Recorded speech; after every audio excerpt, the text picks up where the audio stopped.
Hello everyone. तो कैसे हो आप सभी लोग। हार्दिक स्वागत करते हैं आप सभी का हमारे इस यूट्यूब चैनल यूनिक एकेडमी के अंदर। तो विद्यार्थी मित्रों, आज हम गाला असाइनमेंट 2026 कक्षा 12 विषय अकाउंट अर्थात नामा का मूल तत्व का विभाग नंबर ए का पेपर नंबर 2 का वीडियो आपके समक्ष एकदम सरल और साधारण भाषा में प्रस्तुत करने जा रहा हूं। वीडियो को शुरू करने से पहले एक मोटिवेशन लाइन हो जाए तो क्या है ये, इनको तो आप जानते ही हो। ये है एपीजे अब्दुल कलाम, राइट, जो अब इस दुनिया में नहीं रहे। ये हमारे भारत के एक महान साइंटिस्ट, एक महान शिक्षक और एक महान राष्ट्रपति भी थे, राइट। इन्होंने क्या बोला है, आप अपना भविष्य नहीं बदल सकते लेकिन अपनी आदतें बदल सकते हैं, और निश्चित रूप से आपकी आदतें आपकी फ्यूचर बदल देंगी। कोई भी व्यक्ति अपना भविष्य तो नहीं बदल सकता है, लेकिन आप अपनी आदतें तो जरूर बदल सकते हो। और अगर आपने अपनी आदतों को निश्चित रूप से बदल दिया ना, तो आपका फ्यूचर भी बदलेगा, ये सत्य है। और अगर आपकी आदतें गलत होंगी ना, तो आपका फ्यूचर भी गलत ही होगा। ओके, स्टार्ट करते हैं टॉपिक। विभाग ए पेपर नंबर 2 2026, ठीक है। सबसे पहले सही विकल्प पहला, लाभ हानि वितरण खाते के उधार बाकी। इस चीज को ध्यान से समझना। लाभ हानि वितरण खाते के उधार बाकी यानी जमा वाला आंसर। उधार बाकी बोले तो जमा वाला आंसर, जमा बाकी बोले तो उधार वाला आंसर। तो इसने पूछा है उधार बाकी, तो लाभ हानि वितरण खाते का उधार बाकी बोला है तो जमा वाला आंसर। तो लाभ हानि वितरण के जमा में क्या आता है, वितरण पात्र हानि। अगर ये जमा बाकी पूछता तो उधार वाला यानी वितरण पात्र लाभ। दूसरा नंबर, साझेदारों के पूंजी का ब्याज साझेदारों के लिए क्या है। तो सिंपल सी बात है, धंधे में कोई साझेदार कुछ लाएगा, वो पूंजी है, तो पूंजी पर ब्याज उसके लिए फायदा है, इसलिए आवक।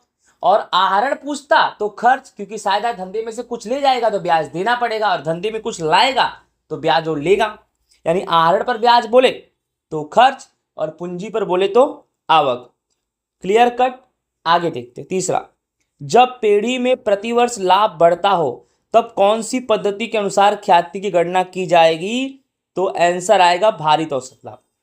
यह भी याद रखना, लगातार बढ़े या लगातार कंटिन्यूअस सीक्वेंस में घटे तो भारित, ठीक है।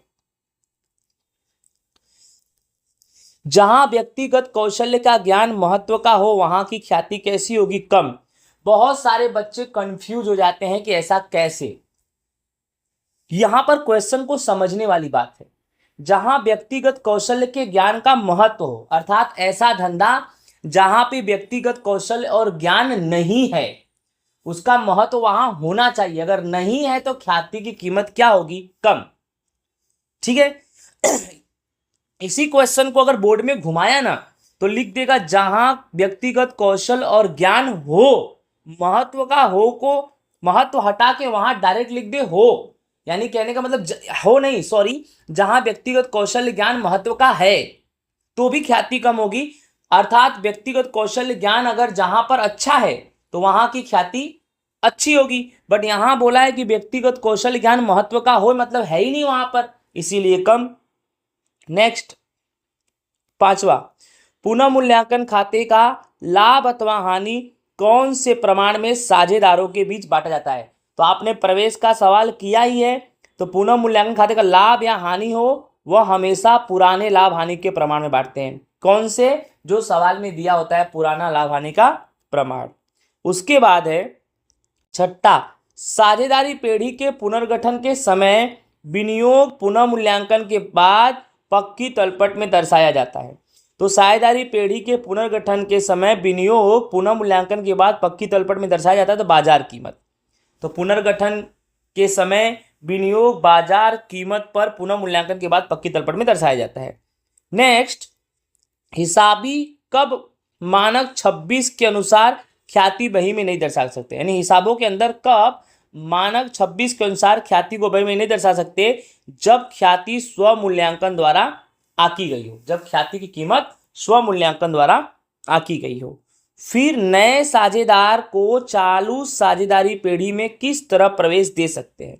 तो नए साझेदार को चालू साझेदारी पेढ़ी में आंसर सी आएगा, करार में नए साझेदार के प्रवेश से संबंधित प्रावधान हो तब, यानी पहले से जो साझेदार हैं उनके बीच पहले से करार हुआ हो कि हम किसी भी साझेदार को भविष्य में प्रवेश दे सकते हैं उस प्रावधान के अनुसार, तो सी आंसर आएगा। 9वां, जब सिर्फ लाभ हानि का पुराना प्रमाण दिया गया हो तो साझेदारों के लाभ का प्रमाण क्या होगा? सिंपल सी बात है, सिर्फ पुराना ही दिया हो तो पुराने को ही लाभ का प्रमाण मान लेंगे। 10वां, साझेदारी पेढ़ी का विसर्जन कितनी पद्धति से हो सकता है? तो साझेदारी पेढ़ी का विसर्जन 2 पद्धति से हो सकता है, एक है सामान्य विसर्जन और एक अदालत के द्वारा विसर्जन। 11वां, पेढ़ी के विसर्जन के समय सामान्य अनामत खाता कहां ले जाया जाता है? तो पेढ़ी के विसर्जन के समय सामान्य अनामत खाता साझेदारों के पूंजी खाते ले जाया जाता है। यही संपत्ति पूछता तो वसूली खाता, दायित्व पूछता तो वसूली खाता, लेकिन अनामत पूछा है तो कहा? साझेदारों के पूंजी खाता। भारत में सेबी यानी security exchange board of India की स्थापना किस वर्ष में हुई? तो 1991 में। भारत में सेबी की स्थापना कब हुई? 1991। नेक्स्ट, शेयर जब्त हो तब जब्त हुए शेयरों पर मंगाई गई कुल रकम किया जाता है। तो शेयर जब जब्त हो तो जब्त हुए शेयरों पर जो भी मंगाई गई रकम हो वो शेयर पूंजी खाता क्या करते हैं? हम उधार करते हैं, शेयर पूंजी खाता उधार। 14, डिबेंचर प्रीमियम से प्रकाशित करते समय प्राप्त प्रीमियम की रकम है। तो जब भी डिबेंचर हम प्रीमियम से प्रकाशित करते हैं तो उस समय जो भी प्रीमियम की रकम है उस प्रीमियम की रकम को हम पूंजी लाभ कहते हैं, फायदा है, ठीक है। 15वां, निम्न में से कौन सा विश्लेषण समय के आधार पर वर्गीकरण दर्शाता है? तो लंबे समय का विश्लेषण, लंबे समय का विश्लेषण समय के आधार पर वर्गीकरण दर्शाता है। 16वां, एक कंपनी का गत वर्ष का बिक्री उपज 8 लाख है तो चालू वर्ष में 12.5% की दर से वृद्धि हुई हो तो चालू वर्ष के बिक्री की उपज कितनी होगी? एकदम आसान है, आंसर आएगा तुम्हारा 9 लाख। कैसे आएगा? तो 9 लाख का 12.5% निकालेंगे तो 8 लाख का, सवाल में 8 लाख है ना, 8 लाख का 12.5% निकालोगे तो 1 लाख आएगा और 8 लाख में 1 लाख जोड़ दोगे तो 9 लाख आएगा, यानी ये 9 लाख है। चालू वर्ष के उपज में कितनी वृद्धि हुई? तो ये 9 लाख, ठीक है। नेक्स्ट